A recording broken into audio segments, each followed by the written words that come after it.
El discurso de odio, el hate speech, en Internet se ha vuelto un arma muy poderosa. Un tuit o cualquier entrada en una red social es suficiente para desatar olas de insultos, amenazas y hasta hackeos de quienes se oponen a lo que alguien piensa. ¿Qué hacer? ¿Hay que censurar el discurso de odio o la libertad de expresión es lo primero? La pregunta del millón. Difícil dilema. Discurso de odio. Ese es nuestro tema de hoy en Enlaces.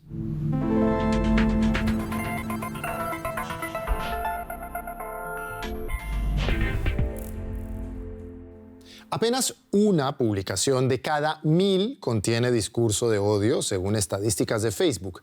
Pero quienes se ven afectados son casi siempre los mismos. Por ejemplo, homosexuales, musulmanes o mujeres, quienes pueden llegar a recibir centenares de mensajes ofensivos en un solo día. También hay discurso de odio en línea contra grupos de personas, etnias, comunidades o pueblos.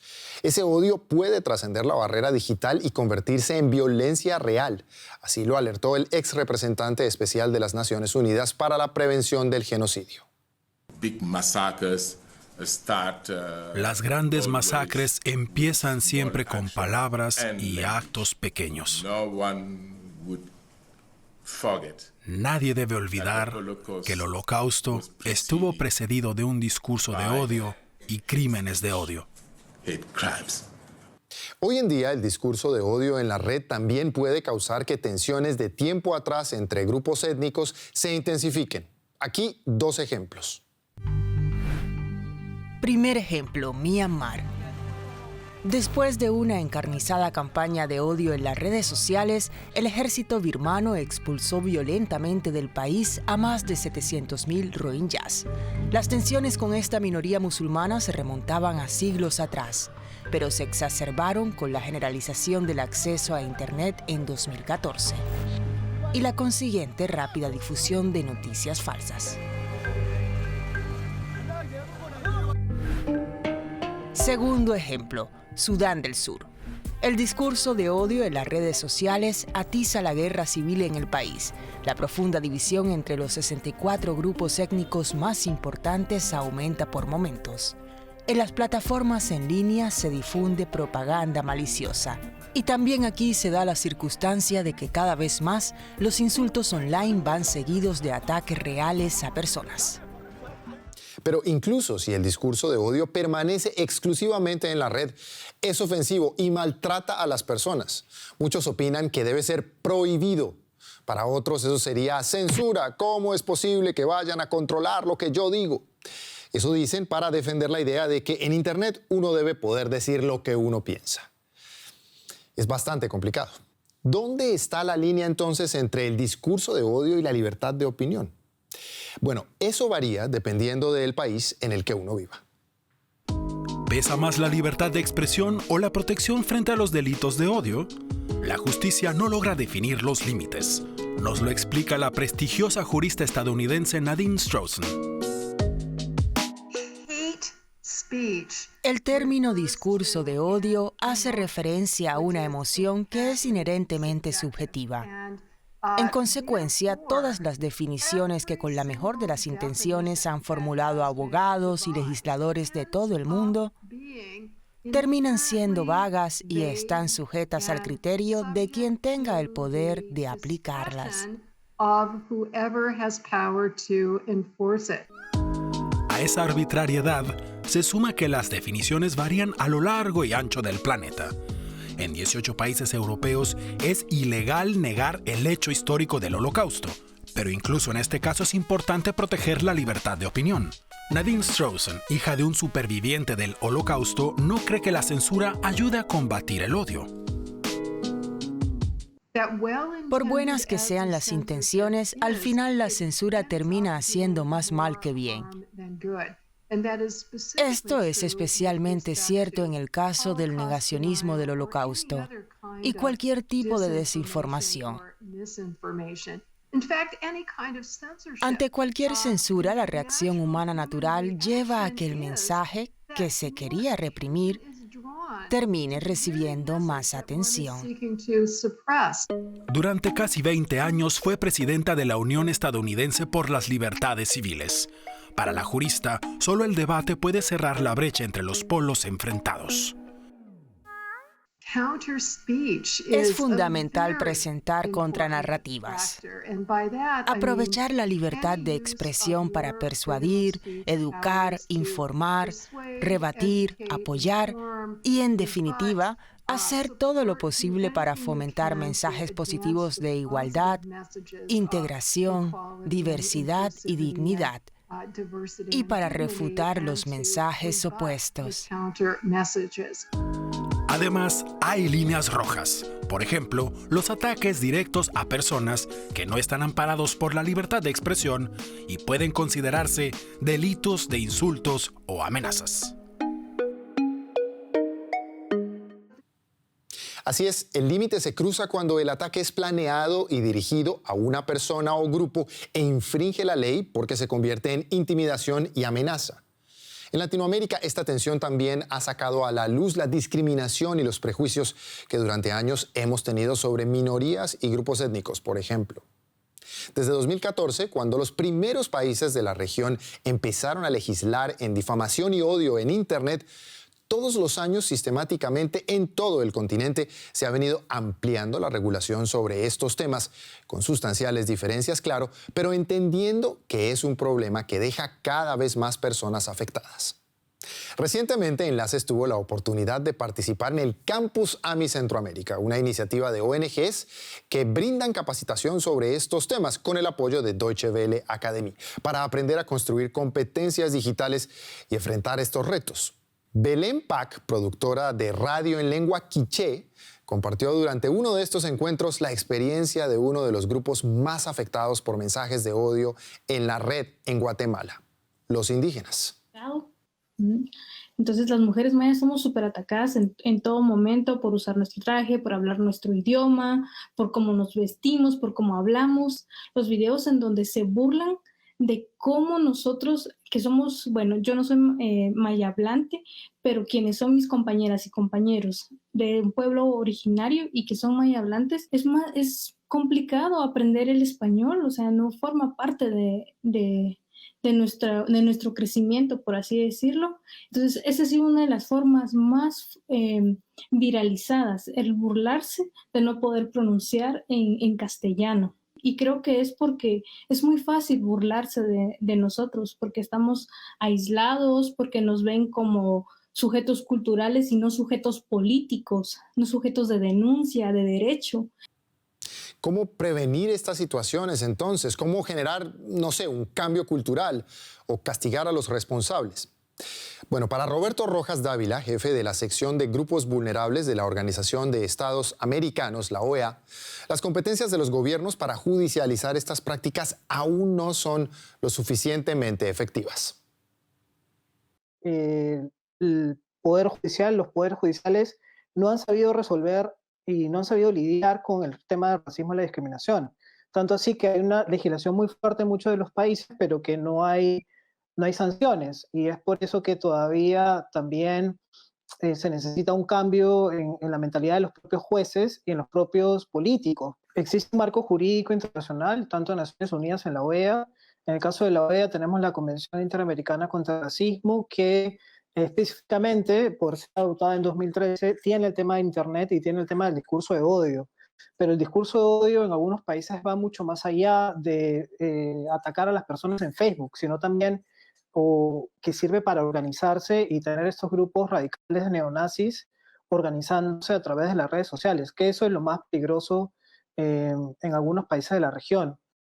Es claro también que Facebook, Twitter y las grandes compañías también tienen responsabilidad en el tema. Las plataformas de redes sociales efectivamente hacen hoy mucho más para combatir las publicaciones y comentarios de odio que antes. También porque las leyes, por ejemplo, en Alemania y la Unión Europea, se han vuelto más estrictas. Sin embargo, este discurso de odio sigue estando muy extendido en todas las plataformas, claro, porque trae dinero. El discurso de odio polariza, desata emociones, atrapa a los usuarios. Según las voces críticas, los responsables de plataformas como Facebook y YouTube lo saben y contribuyen a que se difundan contenidos extremos. Los algoritmos de Facebook favorecen los mensajes potencialmente controvertidos. Si estos reciben más visitas y los usuarios pasan más tiempo en la plataforma, los ingresos por publicidad aumentan. Su plan para crecer es imprudente, porque gestiona el contenido de tal forma que lo más sensacionalista recibe más visibilidad. Si tomas medidas extremas para eliminar todo el discurso de odio, lo que haces es ralentizar el crecimiento. Facebook rechaza esta crítica. Asegura que tiene a 35,000 empleados dedicados a borrar posts denunciados como ofensivos. De enero a marzo de 2020, solo Facebook borró más de 9,5 millones de mensajes de odio o que contenían lenguaje inflamatorio, como lo denominan muchos. Esto fue todo un récord, 9,5 millones de mensajes. Es difícil de creer porque en la mayoría de nuestras cuentas de Facebook esto pasa desapercibido, a menos claro que seamos víctimas directas de alguno de estos mensajes. De acuerdo con la situación legal actual en Alemania y la Unión Europea, las empresas deben borrar los comentarios de odio solo si han sido reportados como tal previamente. En los grupos cerrados, sin embargo, estas entradas no tienen acceso al público, por lo tanto no pueden ser reportadas directamente. Hay que reportarlas primero al administrador del grupo y esperar que el administrador básicamente tenga buen corazón. Es decir, que los autores de estos mensajes siguen tranquilos destilando odio en grupos de chat o en comunidades de juegos online, como se lo contamos hace ya algunos meses aquí en Enlaces. Estos son lugares donde el odio se descarga permanentemente de 1000 maneras diferentes. En Steam, la mayor plataforma de videojuegos del mundo, algunos usuarios crean videojuegos de disparos en primera persona en los que masacran virtualmente a judíos y homosexuales. En chats de extrema derecha se comparten enlaces a grupos privados de Telegram con normas claras que todos los participantes deben cumplir. Kevin pasó de formar parte de un grupo de odio online a cometer actos violentos en el mundo real. En estos grupos tienes que superar ciertas pruebas de valor y demostrar tu lealtad. Y en el grupo yo era un recluta, un principiante, nada más. Entre tanto, Kevin ya no hace parte de grupos radicales. En Alemania, la mayoría de todos los mensajes de odio en la red provienen de círculos de la extrema derecha. 3/4 partes del contenido de odio en la red. El 9% tiene un origen en la extrema izquierda y el 14% no es posible asignarle una afiliación política. Eso dice la Oficina de la Policía Criminal Federal Alemana. Pero también es interesante que la mitad de todos los me gusta, de todos estos likes bajo comentarios de odio, provienen de una pequeña parte de los usuarios, es decir, solo el 5%. Los expertos saben desde hace tiempo que las campañas de hate speech suelen estar preparadas y coordinadas. Pero solo aquellos que han experimentado una campaña así pueden entender todo lo que el odio le hace a una persona, como Steffi Brachtel de Freital, en el este de Alemania, por ejemplo. Desde 2015, Steffi ha estado haciendo campaña por los refugiados en su ciudad natal. En 2015, el odio hacia los refugiados se desboca en Freital. Steffi Brachtel responde fundando una organización por la tolerancia. Enseguida comienza a recibir mensajes de odio en Internet.